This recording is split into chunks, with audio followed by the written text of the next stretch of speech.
Doesn't mean mango is prohibited.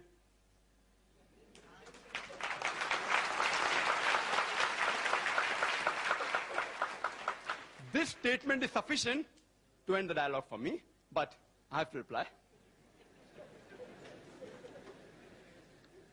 Non-vegetarian, by definition, means a person who has food of animal origin.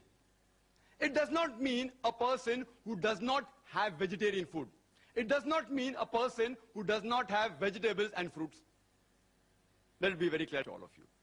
A more technical and a scientific word is an omnivorous diet. A person who has many types of food, especially foods of plant and animal origin. Vegetarian, as Mr. Rashmi Bhai Zaveri rightly said, it doesn't come from the word vegetables. It comes from vegetas, which means full of breath, full of life. He didn't give a better explanation. We can talk about it. And he didn't speak. There are various types of vegetarian. We have fructarian, who only eat fruits and nuts. Then we have the vegans, who don't have any animal products. We have lacto-vegetarian, what I believe Mr. Rashmi Bhai Zaveri is. They have milk. We have the ovo-vegetarians, who have eggs. We have the lacto-ovo-vegetarian, who have egg and milk also. We have the pesco-vegetarian, who eat fish. We have semi-vegetarian, who also have chicken.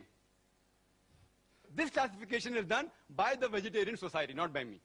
And you can name another 20. Time doesn't permit me.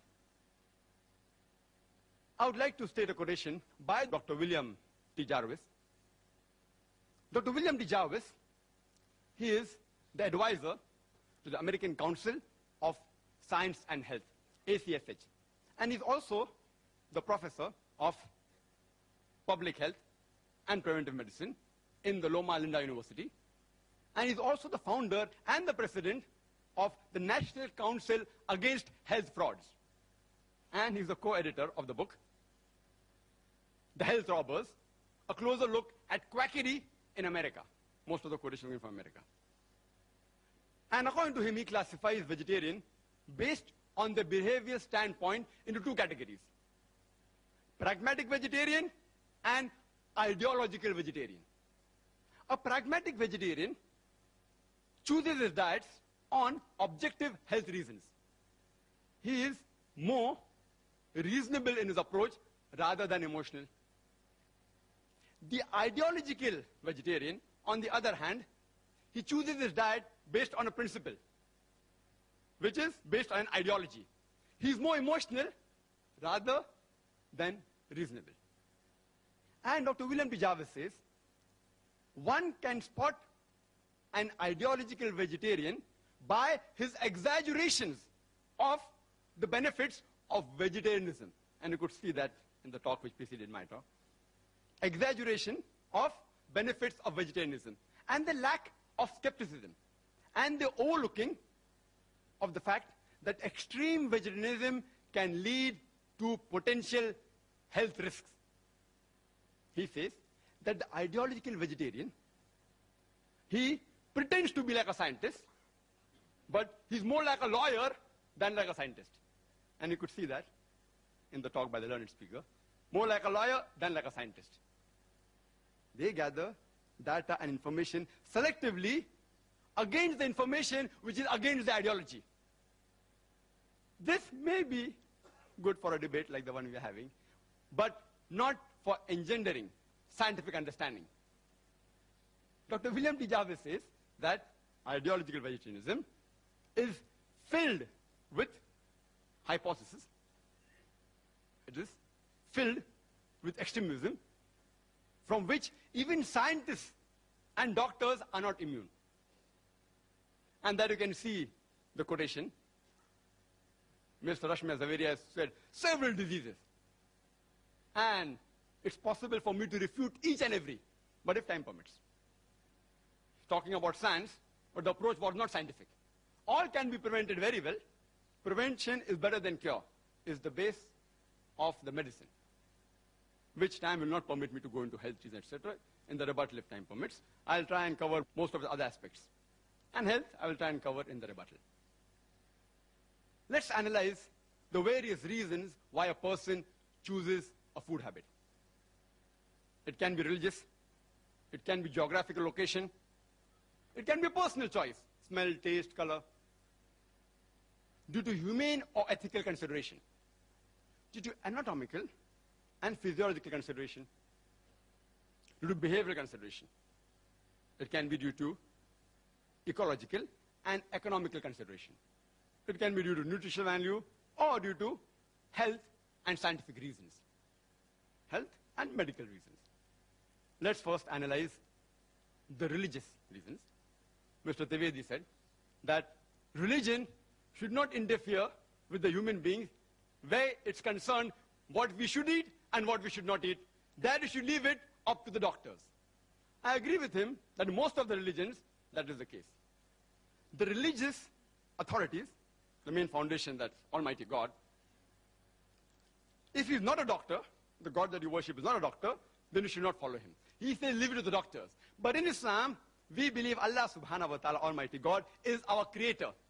And the creator of the human beings has far superior knowledge than all the doctors put together in all the years.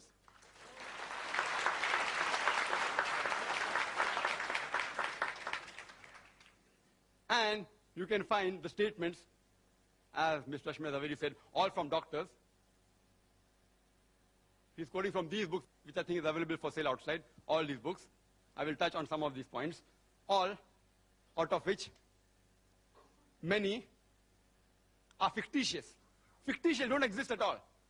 Some are irrelevant, some are untested, and some are truths which are half-baked truths. I would like to make one point crystal clear. That while I prove undoubtedly that non-veg food should be permitted for the human beings, I do not have the slightest intention to hurt the feelings of any vegetarians. And while I prove logically and scientifically that non-veg food is permitted, and if someone feels hurt, his sentiments are hurt, I apologize in advance. I sincerely apologize. My intention is not to hurt anybody's feeling, but I have to reply to the presentation of the earlier speaker. As far as Islam is concerned, it is not compulsory for a human being to have non-veg. A Muslim can be a very good Muslim even by being a pure vegetarian. But when our Creator, Almighty God Allah subhanahu wa ta'ala, gives us permission to have non-veg, why should we not have it? And I started my talk by giving a quotation from the glorious Quran, from Surah Ma'idah, chapter number 5, verse number 1, which says, Ya ayyuhallazina amanu, O you believe, awfu bil uqud, uhillat lakum bahimatul anam, illa ma yutla alaykum. Fulfill all your obligations, and lawful for you for food are all four-footed animals with the exceptions named. Quran further says in Surah Hell, chapter number 16, verse number 5, that cattle has been created by God for you. In it are various benefits. You derive warmth, and of the meat you can eat. The same message is repeated in Surah Mu'minun, chapter 23, verse 21, that you can have the meat of the cattle. Let's analyze the geographical reasons and the surrounding environment. And as we know, it influences a person's food habit. Like people living in the coastal region, the Kokanese, they have more fish. People living in South India, they have more rice. People living in the deserts, where there's scarcity of vegetation, people mainly survive on the flesh of animals. The Eskimo, the Arctic region, where there's scarcity of edible vegetation, they survive more on seafood. And Mr. Zaveri said that he knows that vegetable is not available in certain parts of the world, but today, due to advancement of transportation, we can supply them with vegetables. I would request the Indian Vegetarian Congress to supply, at least give the transportation cost, that's all, to supply to the Eskimos, to supply to Saudi Arabia. You get vegetable in Saudi Arabia, it is more expensive. Why? Because the cost of transportation. That makes it more expensive. It is illogical and unscientific to spend more money to buy a food which is less